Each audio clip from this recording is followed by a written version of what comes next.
Okay, so today I'm going to talk about Franz Kafka. I was going to do Patrick Star originally. The track meets the last couple of days and weeks have really, shortened the time I could have done that. Turns out Patrick Star is a very one-sided character, and kind of wanted to talk about after a little bit. So we'll begin. Franz Kafka. Before I start, he's a writer. He's a German writer, in fact, and we'll talk about that more. We're going to talk about his early life, his relationship with his father a lot, and how his early life and his father affected his works and writings. So let's begin. So who was Franz Kafka? He was born in Prague on June 3rd, 1893, born into a Jewish family. That brought along complications for Kafka as he got later in his life, because being Jewish pre-World War I, or pre-World War II, in fact, in Europe was kind of not good.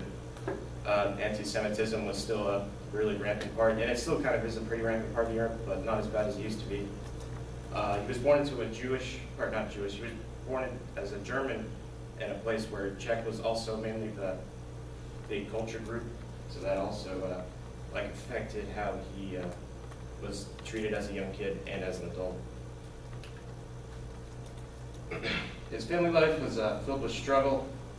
His mother constantly was not. As a kid, he liked to write a lot. He had a desire for creativity and art. His mom did not understand that. She was constantly working with his father, and his father also hated that. So, as a kid, his father beat him and treated him like scum. So we'll talk about his father a little more. Next slide. Kafka was described as a true Kafka in strength, health, appetite, loudness of voice, eloquence of self-satisfaction, worldly dominance, endurance, presence of mind, and knowledge. And that was described by Franz himself. That's how Franz himself described his father. That's a picture of his father right there, Hermann Kafka. Hermann Kafka was a working man. Most of his life he traveled, he sold, I believe it was life insurance, which Franz actually did. We'll talk about that when we get done to his work and his writings. When he moved to Prague eventually and had kids with his wife, he became clothes salesman, so he sold high-end clothes. Kafka's father was said to be a tyrant. He was very there. This was back in a patriarchal society where the male dominance was very there in the household. So he was very, you suck or stuff like that. Not only him, but also his little sisters. His father, like I said before, had little appreciation for Franz's creative side. His father wanted him to be a lawyer. He sent him to law school. Franz dropped out of law school, and then he started writing. Although he did pick up an actual job instead of just writing, his father intensely hated him, wanted him dead, sort of hated him, so that really affected how he wrote and his emotional state as a person as well.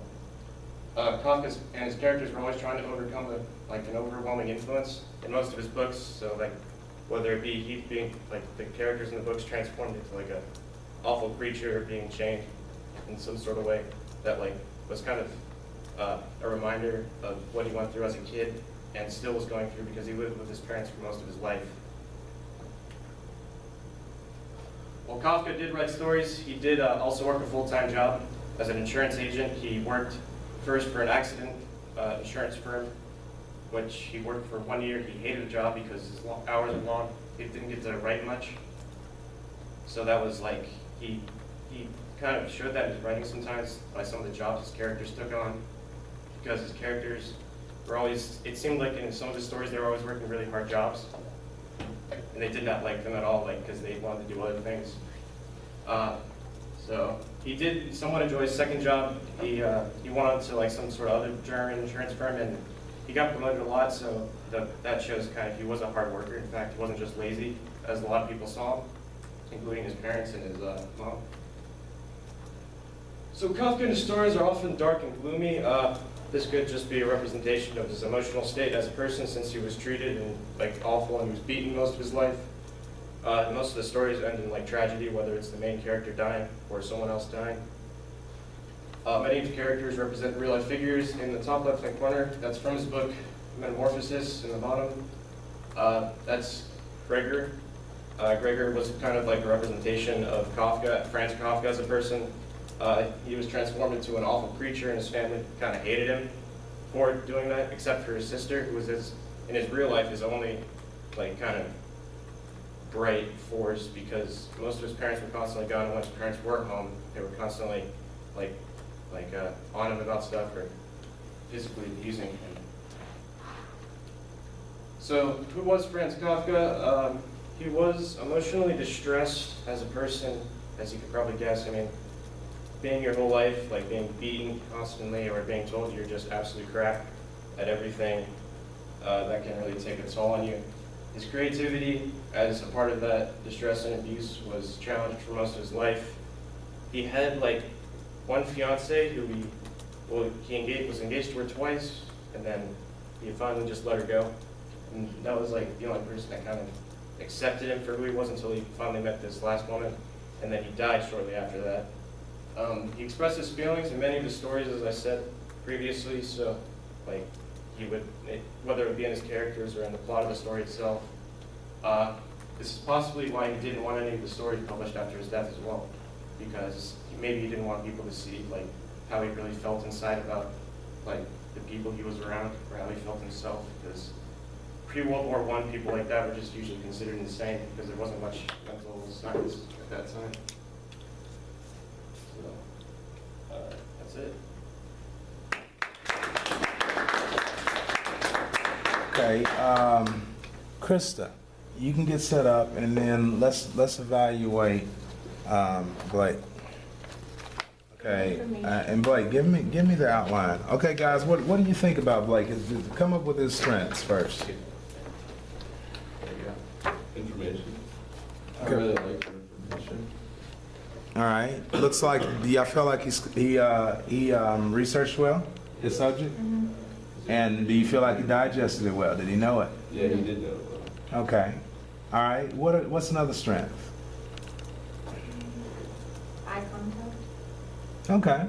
He had real good eye contact, I thought. You think he hit everywhere? Yeah. Okay.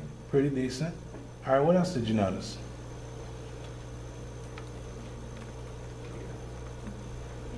Gestures. Huh? Use hand gestures. Okay, he spoke with his hands. He did. He gestured with his hands, and that was good. Now, so why you get to come back here? You gotta stay up there. You're being evaluated, man. You're critiqued. All right, but you can't talk back. You gotta listen. All right. I did establish that, right? Yeah. Yeah. I tell you, zip. You gotta listen. Okay. Now, let's find some areas that he can improve on. What? First thing, huh? Conclusion. What did you guys notice about the conclusion? That's it.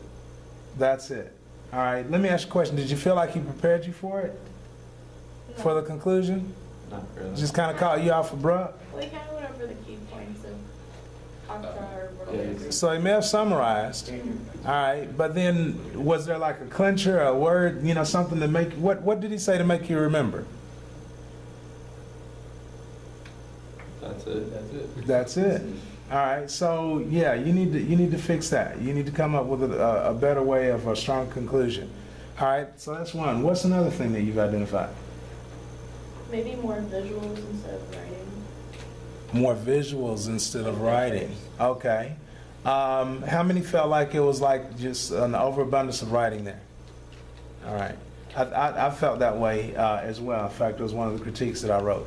I thought you should use less words. I think the principle of redundancy, I don't know if you guys have read about the principle of redundancy yet, but I feel like it was violated to some extent by the amount of text that you use. What happens is if we can read more, if we can read it before you say it, then we don't need you to say it. And what happens is then we start having to do I read or do I listen, or because you're giving me a choice. Bullets, some of them you just had bullets, but then some of them you just had large amounts of text. And I would say, the pictures would have been like when you're talking about his father, or this, that, and the other, just a picture up there would have been all we needed, rather than all the other stuff. So that's the second conclusion. We said the amount of words on the slide. What else?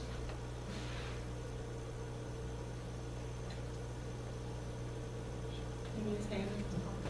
Huh? Right, we're doing. Now, I didn't notice the hands in the pocket. I noticed something else about the hands, but, and I started to write it and then I erased it. But, anybody else? Nobody else saw anything? Let me read what I wrote. Okay, I thought it was a good presentation, but I said, first of all, avoid talking about what you were going to do. You know, in your introduction, the first thing is I was going to do this, that, and the other. And you know, what happens is if you have people that really are interested in the subject that you were going to do, then you just said, you know, hey, that's what I would have rather.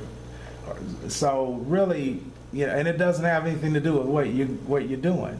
So I wouldn't even mention it. I would just avoid what you're going to do. But I thought you used your voice really well. You have good volume. Your inflection is awesome. I think your pitch, your tone, all of that is really good. You have a very strong voice for presenting. I thought your PowerPoint, I liked the PowerPoint other than, you know, I said, however, it's too many words on the slide. So you should have minimized the amount of words that you use. I also thought you had real strong eye contact. Your knowledge of the subject was great. And then for some reason, okay, now I may have missed